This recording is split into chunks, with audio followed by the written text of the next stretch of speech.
കോൺഗ്രസിന് നേരെ കുരച്ചു ചാടുന്ന പൊങ്ങന്മാര്. ബീഹാറിൽ കോൺഗ്രസ് അല്ല പരാജയപ്പെട്ടത്, അല്ലെങ്കിൽ RJD അല്ല പരാജയപ്പെട്ടത്, അവിടുത്തെ ജനാധിപത്യ പരാജയപ്പെട്ടു. മനസ്സിലായി? അതെങ്ങനെ? വഞ്ചനയിലെ കൂടിയും ചതിയിലെ കൂടിയാ. വോട്ടർമാരിലും കൃത്യമായിട്ട് വോട്ട് ചെയ്തിട്ടുണ്ട്. അത് ഏത് പാർട്ടിക്കാന്നുള്ള കാര്യം വളരെ കൃത്യവും വ്യക്തമാണ്. കാരണം ഓരോരോ റാലിക്കകത്തും പ്രിയങ്ക ഗാന്ധിയും രാഹുൽ ഗാന്ധിയും തേജസ്വിയൊക്കെ പങ്കെടുക്കുന്ന റാലിക്കകത്ത് നമ്മൾ കണ്ട ജനസാഗരങ്ങളും മാത്രം മതി എവിടെയാണ് ആർക്കാണ് വിജയം ഉണ്ടാവുക എന്നുള്ള കാര്യം. പക്ഷെ അവിടെ മുഴുവൻ അട്ടിമറിയല്ലേ നടത്തിയത്. എന്നിട്ട് അതൊന്നും പറയാതെ കേരളത്തിലെ കുറെ മഹാപ്രകൾ വന്നിട്ട് അങ്ങ് എന്തോ പിന്നെ എന്താ പറയാ, ഈ അമിത് ഷാന്റെ മിടുക്കാണ്, മോഡിയുടെ മിടുക്കാണെന്ന് പറയാൻ നാണോ മാനോ ലജ്ജ ഉണ്ടോ നിങ്ങൾക്ക്? ഉണ്ടോ? ഉണ്ടെങ്കിൽ നിങ്ങൾ പറ. ഒരു ജനാധിപത്യത്തെ വ്യഭിചരിച്ചിട്ടല്ലേ ഇതൊക്കെ ഈ വിജയം ഉണ്ടാക്കുന്നു? അല്ലെ? അത്രയും കഴുതകള ബീഹാറിലെ ജനങ്ങൾ ഈ കെടുതി മുഴുവൻ അനുഭവിച്ചിട്ടും ഇങ്ങനെ വിജയം കൊടുക്കാൻ വേണ്ടി. പിന്നെ അത് മാത്രമല്ല, ഈ രാജ്യത്തിന്റെ ആഭ്യന്തരമന്ത്രി എന്തിനാണോ 8 ദിവസം അവിടെ പെറ്റ് കിടന്നത് ഏതോ ലോഡ്ജിനകത്ത് CC ക്യാമറയെല്ലാം ഓഫാക്കിയിട്ട്? എന്തുണ്ടപ്പഴി ഉണ്ടാക്കാനായിരുന്നു? അങ്ങനെ രാജ്യത്ത് കോൺഗ്രസ് ഭരിക്കുന്ന കാലഘട്ടത്തില് ഇലക്ഷൻ ഒരുപാട് കഴിഞ്ഞില്ല, ഏതെങ്കിലും രാജ്യത്തിന്റെ അന്നത്തെ കോൺഗ്രസിന്റെ ആഭ്യന്തരമന്ത്രി ഏതെങ്കിലും ഭരിക്കുന്ന സ്റ്റേറ്റിൽ പോയിരുന്നിട്ട് എല്ലാവരും വിളിച്ച് വരുത്തിയിട്ടുണ്ടോ? ക്യാമറയോ CC ക്യാമറയൊക്കെ ഓഫാക്കിയിട്ട്? എന്നിട്ട് ഉളുപ്പില്ലാതെ വന്ന് ഛർദ്ദിക്കുക. അങ്ങ് തുകർന്നടിഞ്ഞ് എന്ത് തകർന്നടിയാണ്? ഞാൻ ഇപ്പോഴും പറയുന്നു, നാളുകളിൽ ഈ റീകൗണ്ടിങ് റീ എലക്ഷൻ വെക്കുക, ജനങ്ങൾക്ക് ജനാധിപത്യപരമായിട്ട് വോട്ടിംഗ് ചെയ്യാനുള്ള അവകാശങ്ങൾ ഉണ്ടാക്കി കൊടുക്കുക, ഇലക്ഷൻ മെഷീൻ മാറ്റി വെക്കുക. 10 സീറ്റ് തികച്ച് പിന്നെ കിട്ടൂല ഈ ചാണകങ്ങൾക്ക്. അറിയോ നിങ്ങൾ? എന്നിട്ട് കോൺഗ്രസിന്റെ പേരിലും രാഹുലിന്റെ പേരിലും ഉണ്ടാക്കാൻ വേണ്ടി ആരും വരണ്ട കേട്ടോ. ആ മനുഷ്യൻ ഈ ജനാധിപത്യത്തെ സംരക്ഷിക്കാൻ വേണ്ടിയാ നീനിക്കോടൊക്കെ ഈ രാഹുലിനെ കുരക്കുന്ന കഴുതകൾക്ക് അടക്കം ജീവിക്കാൻ വേണ്ടിയാണ് ആ മനുഷ്യൻ രാവും പകലും കഷ്ടപ്പെടുന്നത്. മനസ്സിലായ? അല്ലെങ്കിൽ ആ മനുഷ്യൻ ഇത് വെച്ചറിഞ്ഞങ്ങ് പോയാ മതി. എന്നിട്ടും അവിടെ ജനാധിപത്യത്തെ വ്യഭിചരിച്ചിനെ പറ്റിയിട്ട് സംസാരിക്കാൻ ഒരു നാറികൾക്കും കഴിയുന്നില്ല. എന്നിട്ട് അവിടെ അങ്ങ് സഖ്യത്തിന്റെ ഗജബന്ധൻ സഖ്യത്തിന്റെ അവിടെ ഇങ്ങനെ പ്രതിപക്ഷം ഇങ്ങനെയാക്കി, അവിടെ ഇങ്ങനെ ഒരു സ്ട്രാറ്റിക്കൽ ഉണ്ടായി, അവിടെ ജനങ്ങൾ ഇങ്ങനെ തേങ്ങാക്കൊലയത് തേങ്ങാക്കൊല. മനസ്സിലായ? ബോധമുള്ള ജനങ്ങൾക്ക് അറിയാം എങ്ങനെയാ അവിടെയൊക്കെ വിജയിക്കുന്നുള്ള കാര്യം. ഞാൻ ഈ കഴിഞ്ഞ മഹാരാഷ്ട്ര ഇലക്ഷനിൽ അങ്ങനെ പരാജയപ്പെട്ടപ്പോഴെന്ന് പറഞ്ഞ കാരണം, മഹാരാഷ്ട്രയിൽ 18 വർഷക്കാലം ജീവിച്ച വ്യക്തിയാണ് ഞാൻ. അവിടുത്തെ കൃത്യമായിട്ടുള്ള രാഷ്ട്രീയ പൾസ് എനിക്കറിയാം. ഞാൻ മുമ്പേ നിങ്ങളോടൊക്കെ സൂചിപ്പിച്ചിട്ടുണ്ടല്ലോ. റായ്ഗാഡ്, കൊളാബ ജില്ലയിലെ റായ്ഗാഡ് നടക്കുന്ന പോളിംഗ് ബൂത്തിൽ ഏറാത്തിലൊക്കെ വേണ്ടി ഇരുന്ന വ്യക്തിയും കൂടിയാ.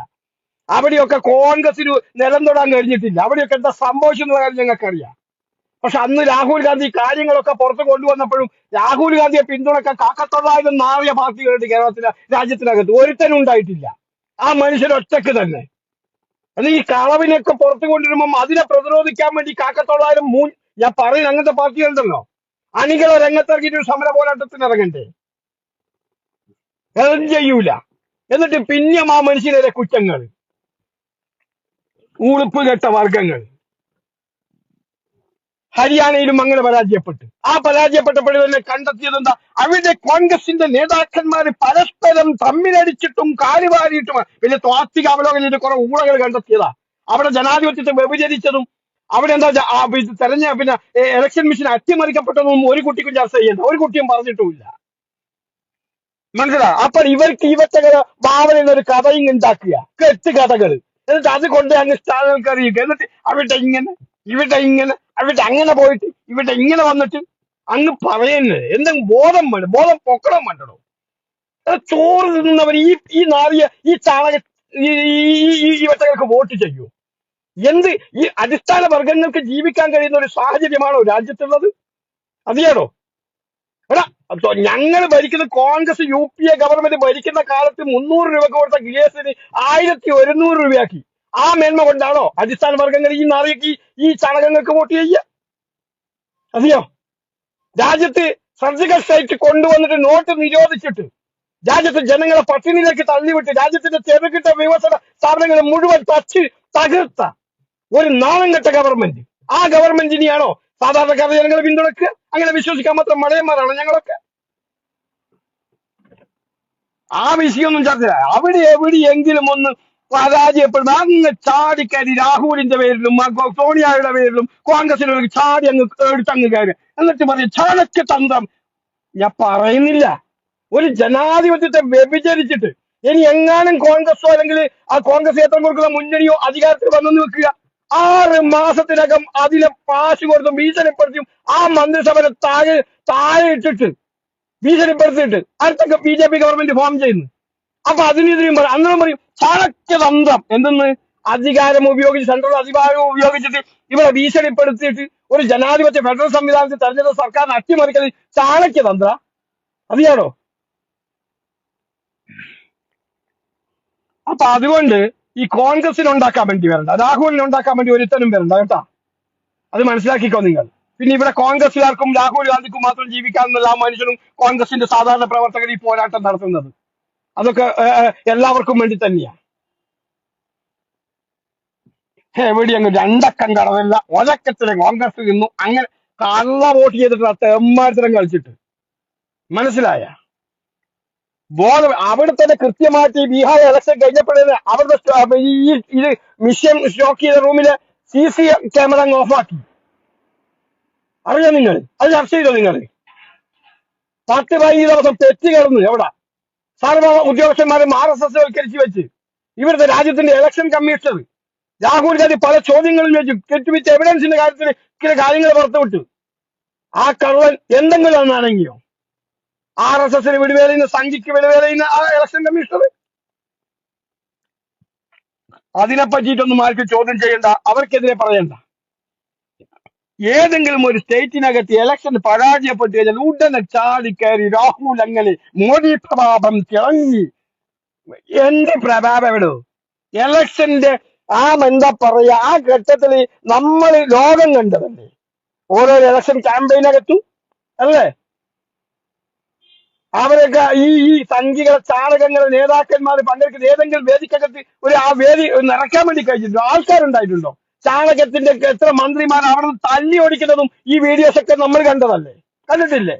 തല്ലി ഓടിക്കുന്നത് അവിടെയൊക്കെ, ആ തല്ലി ഓടിച്ച മണ്ഡലത്തിലൊക്കെ അവനൊക്കെ ഭൂരിപക്ഷം അങ്ങ് കൂടിയിട്ട് പോൾ ചെയ്ത വോട്ടിനേക്കാളും 3 ലക്ഷം വോട്ട് അവിടെ കൂടുതലും ആയിപ്പോ. അതൊക്കെ എങ്ങനെ വന്ന്, എവിടെ നിന്ന് വന്ന്? അതൊന്നും ആർക്കും ചർച്ച ചെയ്യണ്ട.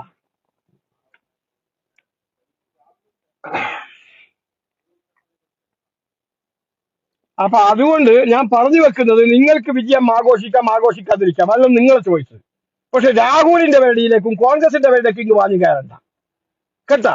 പിന്നെ നിങ്ങൾ ചിന്തിക്കേണ്ടത്, ഈ ബീഹാർ ഇലക്ഷൻ കഴിഞ്ഞു 4 മണിക്ക് ഈ പറയുന്ന ഗോദി മീഡിയകളെ മുഴുവൻ സർവേ ഫലങ്ങളും പുറത്തുവിട്ടിട്ട് 174, 155.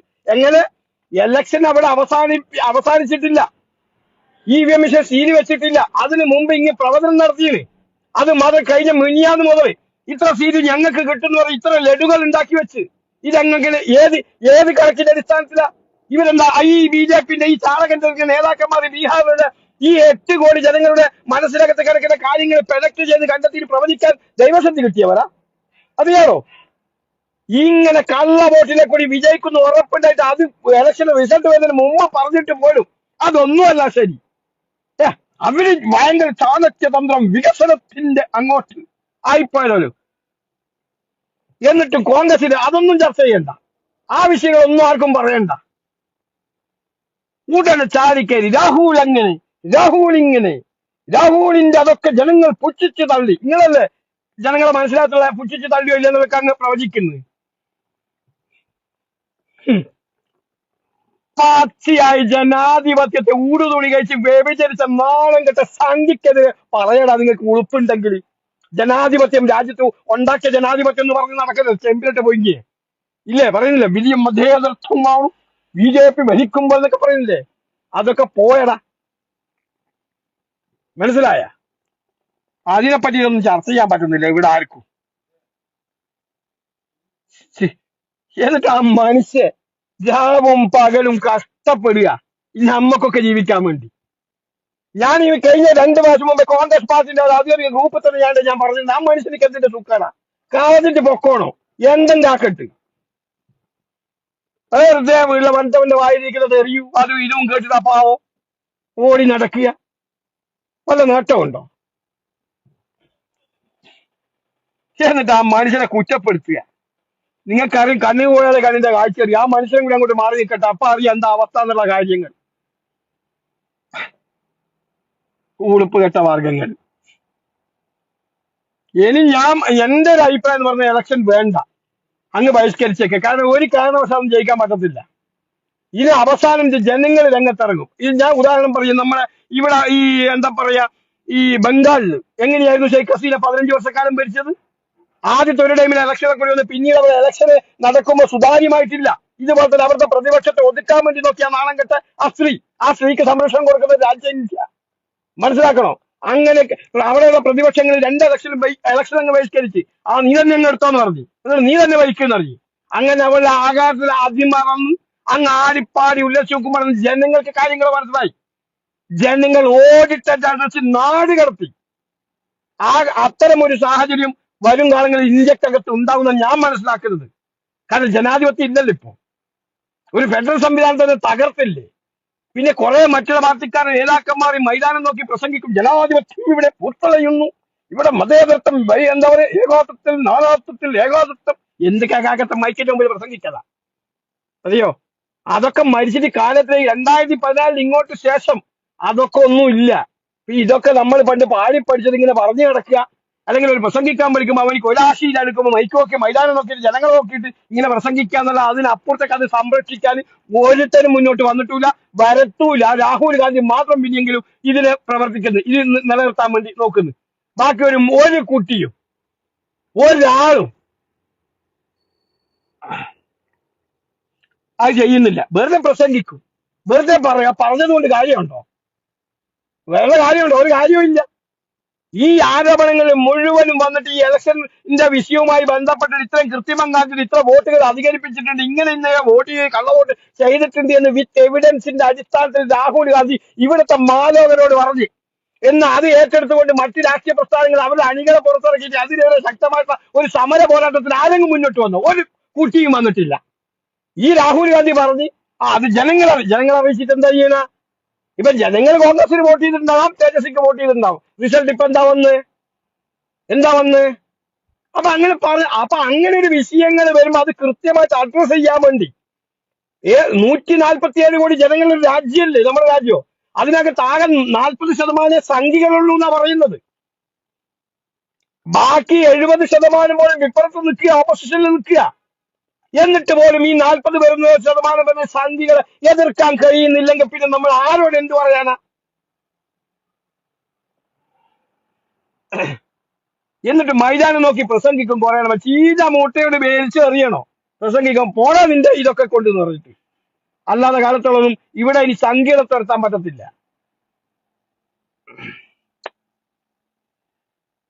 ഞാൻ കൂടുതലൊന്നും ഞാനിത് പറയേണ്ട കാര്യം, ഇപ്പൊ നമ്മളെ രാഹുൽ ഗാന്ധിക്കെതിരെയും കോൺഗ്രസിനെതിരെയും ഇല്ലാതെ അലിഗേഷൻ ഉണ്ടാക്കുന്ന നാളം കെട്ടവരോട് മാത്രമേ ഇത് പറഞ്ഞു വെക്കുന്നുള്ളൂ.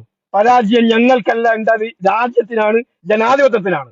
കോൺഗ്രസ് ആ ജനാധിപത്യവും ആ ഇതും ഫെഡറൽ സംവിധാനം നിലനിർത്താൻ വേണ്ടി അവസാനത്തെ ആവനാഴിയില് പ്രയോഗം എടുത്ത് ഞങ്ങൾ പയറ്റിയിട്ടുണ്ട്.